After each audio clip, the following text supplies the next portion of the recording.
what's going to happen in the gold space is simply greater fear. People are going to look at the arithmetic around fiat-denominated instruments, and they're going to be afraid. People are going to look at the probability that the Fed is going to have to lower interest rates in the face of persistently high inflation, and understand that the long bond is a lousy instrument. If the interest rate goes up according to markets, which is to say supply and demand of money, then the long bond absolutely gets crushed. If it doesn't, if the interest rate stays low, then what happens is the long bond gets crushed anyway, because the purchasing power of the distribution doesn't keep pace. A really, truly lousy place to be. If this continues, I think you'll see the gold stocks begin to bridge the gap that has occurred. In other words, gold has outperformed the gold stocks so far. This is easy to understand. The purchasers of gold have been central banks, and they don't buy gold stocks. You know, the idea that there was no follow-through, people are scratching their heads over. This is a big no-brainer. There was no retail participation in the gold market, according to the statistics around the purchases and sales of ETFs, until 11 weeks ago. Now there is individual purchases of bullion in Western Europe and the United States, and traditionally these people, in addition to being bullion buyers, have been gold stock buyers. So one would expect, as the market for gold broadens and as the momentum established by the metal itself continues, that will eventually come down into the gold shares. Before we dive into Rick Rule's alarming insights, let's look at some eye-opening facts. The probability of the Fed lowering interest rates amidst persistently high inflation is soaring, and fiat-denominated instruments are becoming riskier by the day. As Rick Rule warns, people are going to look at the arithmetic around fiat-denominated instruments, and they're going to be afraid. If interest rates go up, the long bond could get absolutely crushed, and if they stay low, the purchasing power doesn't keep pace, making it a lose-lose situation for bondholders. Central banks are buying gold, but not gold stocks, and individual purchases of bullion are rising in Western Europe and the United States. This shift in the dynamics of the gold market could signal a significant change ahead. Gold has outperformed gold stocks so far, but with retail participation in the gold market increasing, we could see a major surge in gold equities soon. What does this mean for your investments? How can you protect and grow your wealth in these uncertain times? Wall Street is reactive, not anticipatory, I would argue, having lived on Wall Street a very long time myself. What you talk about is important, but it's also important to note that even as the gold quote has gone up, the costs associated with producing gold have gone up too, so that the margin expansion that you're looking for has been tampered. It is estimated that the social cost of producing an ounce of gold, including off-site capital expenditures by miners, taxes and royalties, have been increasing at 20% compounded. Skilled labor has been increasing. Energy has been increasing. You are going as early as this quarter to begin to see real margin expansion from the very high quality gold producers. But the rest of them haven't seen much margin expansion at all, simply because costs have risen as fast as the gold price, the gold quote has. As you see margin expansion, I think you will begin to see generalist investments coming into the gold space. In fact, I think you'll see that anyway. I think you'll see an increasing number of institutional investors, particularly those that are responsible for long-term investments, endowments, pension funds, things like that, go into the gold equities trade out of self-defense. Remember this, Adam, in terms of that history, in terms of the reticence with regards to how the investment community views the mining sector. Remember the poor performance of the mining sector in the decade 2000 to 2010.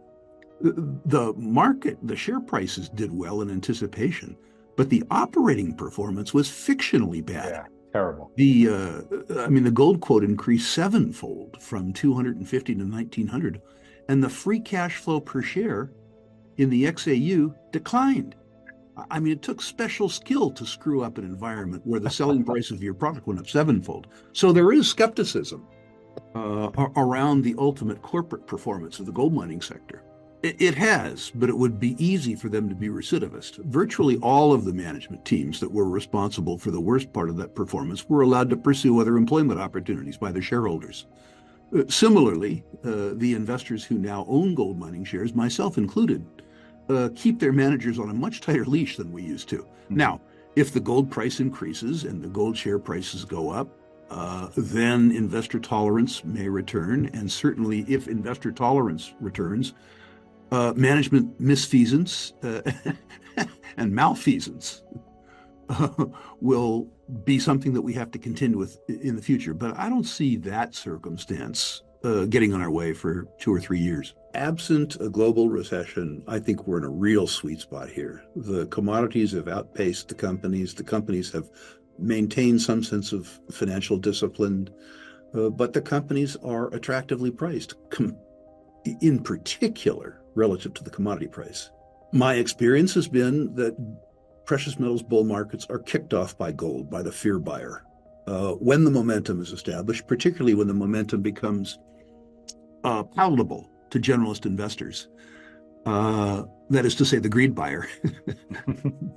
Silver, perhaps of its higher volatility, perhaps of its lower unit cost, takes over leadership. It moves further, it moves faster.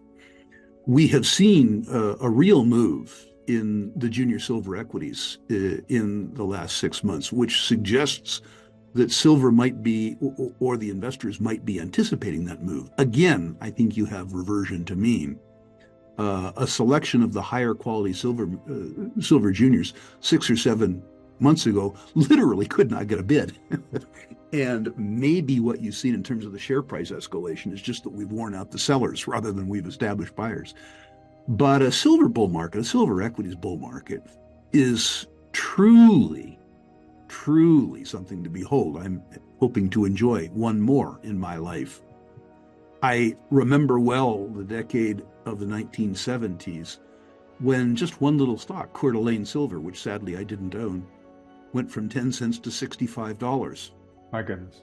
If you move forward to the early 1990s bull market, a short bull market, two that I did own, Pan American Silver went from 50 cents to $40 in 6 years. Silver Standard went from 72 cents to over $40 in 6 years. People don't understand the magnitude of these precious metals equities markets. Now, I'm not suggesting that people crowd into every silver penny dreadful on the planet. People need to understand something about what makes a silver equity work. But a silver equities bull market is a truly wonderful and strange beast. Well, energy, again, I think is a no-brainer, depending on how you define energy. You know, the big thinkers in the world have told you that the end of fossil fuel is with us. That noted energy physicist Greta Thunberg is an example. President Biden, Prime Minister Trudeau, these guys. The thing is, it isn't. Let's again examine a few facts. Alternative energy, of course, is going to be the end of fossil fuels, they say. We have now spent over the last 40 years well in excess of $5 trillion. And we have reduced the market share of fossil fuels from a high of 82% 40 years ago, all the way down to 81% today. A $5 trillion investment has reduced the market share of fossil fuels from 82% to 81%. What makes you think with any investment in any amount of money that we will enjoy, if that's the right phrase, peak oil demand in 2030? This is an absolute absurdity. Another number. The oil industry on a global basis, including prominently state-owned oil companies, is underinvesting in sustaining capital investments to the tune of $1 billion per day. In a capital-intensive business like oil and gas, if you don't invest in sustaining capital, you reduce your ability to produce. In other words, you encourage supply shortages. Supply shortages support price. The rational response to that is to look for profitable companies with good project pipelines that are making the sustaining capital investments so that they will be able to produce into upcoming supply shortages. This is so simple. You have an industry that's enjoying absolute record free cash flow. You have them competing with some brain dead morons, both public and private, who don't understand that the outlook for fossil fuels is still very bright. And you can easily segregate the companies that are making sustaining capital investments from those who don't. Investing in this theme for the 5-year time frame is as close to a no-brainer as you can get. And by the way, you don't have to wait 5 years to be right. These companies are paying wonderful dividends and buying back stock while you wait.